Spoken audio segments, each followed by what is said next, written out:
What's up, Team Buckhouse? Johnathan Buckhouse here, and it's time for another resort review. This is the video series where we go to a brand new ski resort, we absolutely rip it, we shred it, we explore it, we see what it has to offer, and then we come back here and we give it a score from 0 to 100. Now, the way we're gonna get that score is by going over 10 categories. Each category is gonna get a score from 0 to 10. 0 is not applicable, meaning they don't have it at all. 1 is terrible, 5 is average, and 10 is best in the world. Now, these are the rules we play by. This is just how we're gonna score it. This is how we score all of our ski resorts. But that's also why we have a Who Is This Resort is For, because a resort can get a bad score, but it doesn't mean it's a bad ski resort. You know, it could be for beginners, it could be for just park riders. So that's also why we cover who the resort is for. So smash the like button and let's jump into today's video. Thunder Ridge Ski Resort in New York. Thunder Ridge has an elevation of 1,270 feet, a vertical drop of 500 feet, and 100 skiable acres. Now that makes this a pretty small East Coast ski resort, but how are the lift prices? How expensive is it to come ride this small resort? That's our first category, lift prices. And at $69 for the day, I thought that was pretty good. I gave them a 6 for lift prices.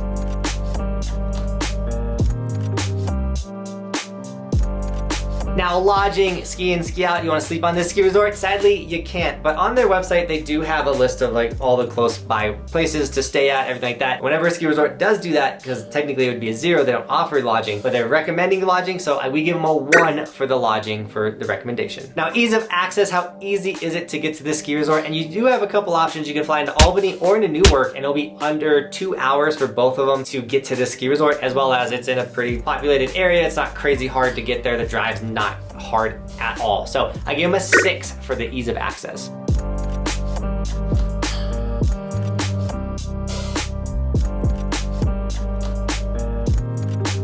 Now, if you're wondering why we rode Thunder Ridge Ski Area on the East Coast, we live in the West Coast, it's because we have a goal to ride every resort in the United States, and you guys can track our progress by going to resortskimaps.com. This is a resort map of every resort in the United States. All of the green ones are the ones that we've been to. You can click on them and watch the videos there. If you click on a red one, nothing will happen because we haven't been to that ski resort yet. Now, if you want to know if we're coming to your resort, click on the top right-hand corner of resortskimaps.com and you'll see our schedule for the upcoming season, where we're going to be riding. That way you guys can take time off of work, you know, skip school, whatever you need to do to come work with us, because locals make our days better on the ski resort. You guys can show us around, do all the, it's just so much fun when we ride with you guys. It makes the vlogs better, it makes the resort views better. So overall, I love ripping with you guys. So check out our schedule on resortskimaps.com, but also check out all the resorts, all the videos. It is literally the coolest website ever. You can spend an hour plus on that website just checking out stuff. So check out resortskimaps.com. Now, lifts, we need to get up the mountain, we need to go ride all the runs, everything. And how we're gonna get up there? Well, they have 3 chair lifts and 3 surface lifts, and they're kind of old and kind of small, and they're not the fanciest. There's no gondolas, there's no chalets, nothing like that. So I did give them a 2 for the lifts. You will get everywhere you want to be with these lifts, but once again, they're not fancy. But now that we got up, we gotta go down. How are the runs? And I was actually surprised how fun they were. They got some cat track runs, but for the most part, they got some steep sections. They're short, everything's very short at this resort. They got some steep sections. It was fun. I thought we had a good time there. So I gave them a 3 when it came to runs. Oh, and they do have night riding.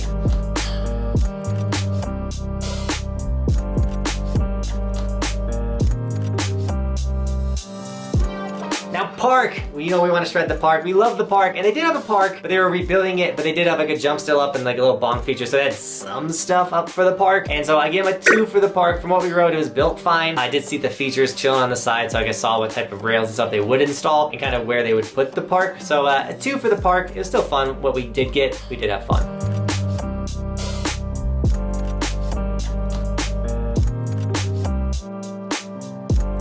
Now, if you want to let everyone know you're part of Team Buckhouse or just support the dream, consider snagging an Evolution sticker. We do have a ski version of all of our merch for all the skiers out there. But snag an Evolution sticker, throw it on the side of your head, let everyone know you're a part of Team Buckhouse. It also makes it really easy for me to say what up to you guys on the mountain if you're repping the sticker. Yo, little dude, that is a sick sticker. What's up? That's the sickest sticker. What's your name? Oh. But also, we use all the sticker merch to support all these trips and fund everything that we do. So anytime you guys are snagging the merch, you're making all these trips the goal to ride every resort in the United States possible. So thank you so much for snagging Evolution stickers. If you do snag them, tag me on my Instagram and I'll give you guys gear and sticker shoutouts in the vlogs. Now, food, you're gonna get hungry, you're gonna wanna eat on the mountain, and you can. They do have a lodge, but it's a pretty normal lodge that you're gonna get on any ski resort. So I gave them a 5 when it came to food, pretty average. But on their website, they did actually have like a list of the local areas to eat at too, which I thought was pretty cool. So shout out to them for that. Now, views and scenery. How sick is it to be on this mountain? And it's a hill, it's nothing, a 1 for views and scenery. You really couldn't really see anything other than just like you were like standing on the ground anywhere in that area. Now employees, we don't cover snow conditions because we're on the East Coast riding, you know, somewhat icy terrain. And if we were on the West Coast, you know, probably be riding better, softer snow. So that's why we don't cover snow conditions, because it just comes with the region that you're at. But we do cover employees because an employee can make or break your time on the mountain. We did have the Keystone incident, which ruined our day completely. You can check that video out right here. But we also had employees kind of make our day and like do a lot of stuff for us and just make our overall time and experience better. So that is why we cover employees. And then when it came to employees, they got a 5 on average. No one made our day, no one broke our day. It was just like meh. And we weren't there on a very busy day too. And all the employees did like hold their composure or anything like that. No one was blowing up at anybody or yelling. Like, it was cool.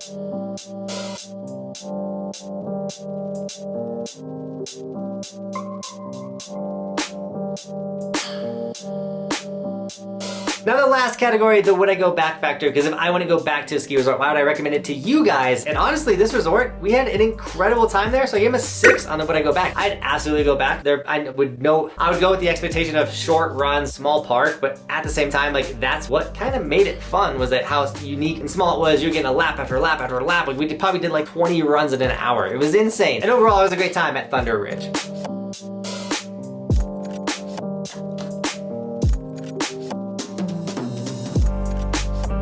Now if you're enjoying this video or you want to see us review any other ski resort, check out our resort review playlist right here, or go back to resortskimaps.com. We do have a list of every single ski resort that we've ridden and reviewed. Like all the reviews are on that website as well. So check out resortskimaps.com once again. Now let's jump into the score. Out of 100, what did Thunder Ridge get? They got a subscribe, a 37, which isn't bad for this small of a ski resort. On the East Coast, 37 is actually pretty average for an East Coast ski resort, but it's not average for overall, like, you know, resorts and everything like that. But that's why we have the who is this resort for option. And I truly believe this resort is for beginner families. You know, if you got a small family and you want to ride a resort, have a good time, this is a great place for you. You're gonna be able to get into the park, learn some park stuff, you'll be able to do some runs, get some variety. It was a cool little place, and so it's for the beginners. But with that, Team Buckhouse, thank you so much for shredding with me today. And as always, thanks for watching. Keep evolving. We'll see you tomorrow with another video, because it is daily on this snowboard channel.